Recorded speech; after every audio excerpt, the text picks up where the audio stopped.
Worauf malt man? Malgrund. Normalerweise benutze ich die im Kunstmarkt angebotenen Malgründe, also weiß grundierte und auf Keilrahmen aufgezogene Leinwand. Man kann aber auch grundierte oder rohe Stoffe kaufen und sie selbst auf Keilrahmen aufziehen.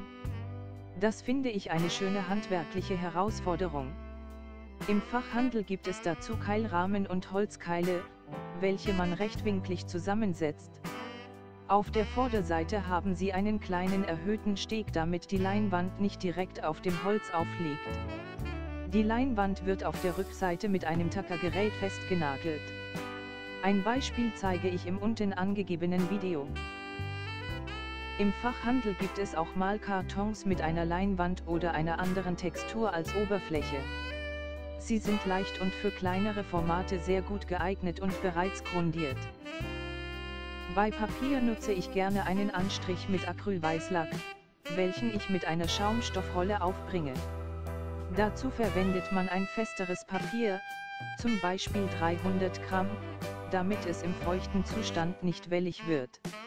Bilder auf Papier lassen sich platzsparend in Künstlermappen aufbewahren.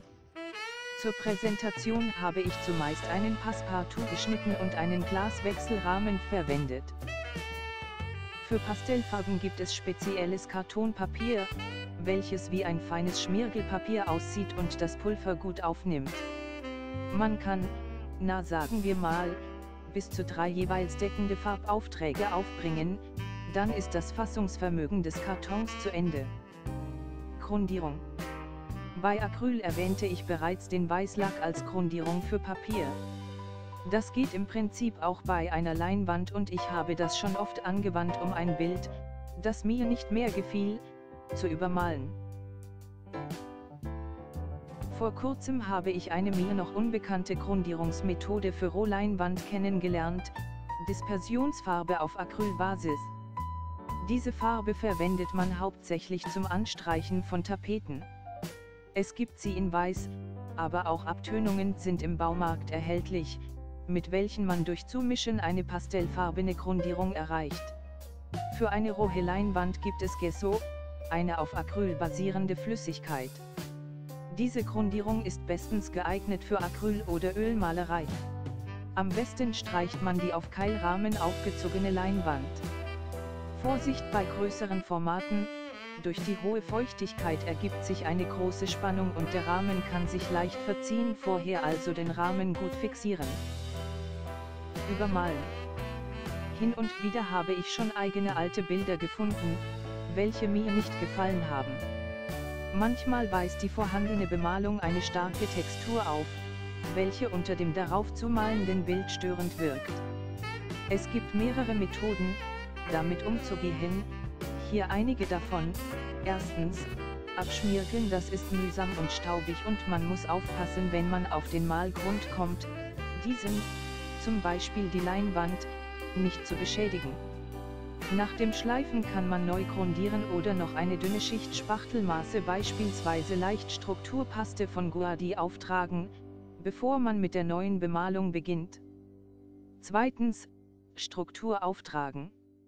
Mit Strukturpaste aus dem Baumarkt und einem Spachtel kann man bewusst eine neue Struktur über das vorhandene Bild auftragen.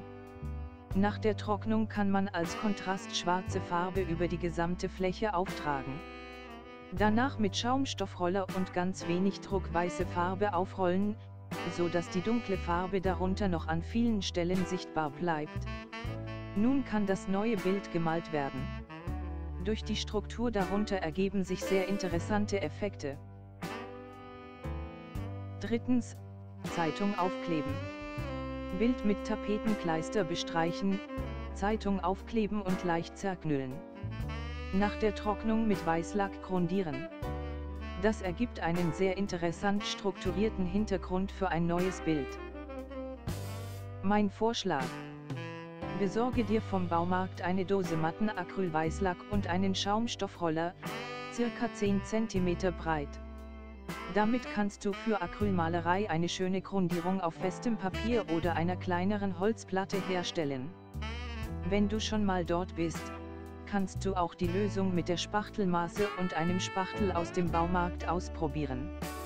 Spachtelmaße einfach kreuz und quer auftragen, trocknen lassen, mit Weißlack grundieren und dann bemalen.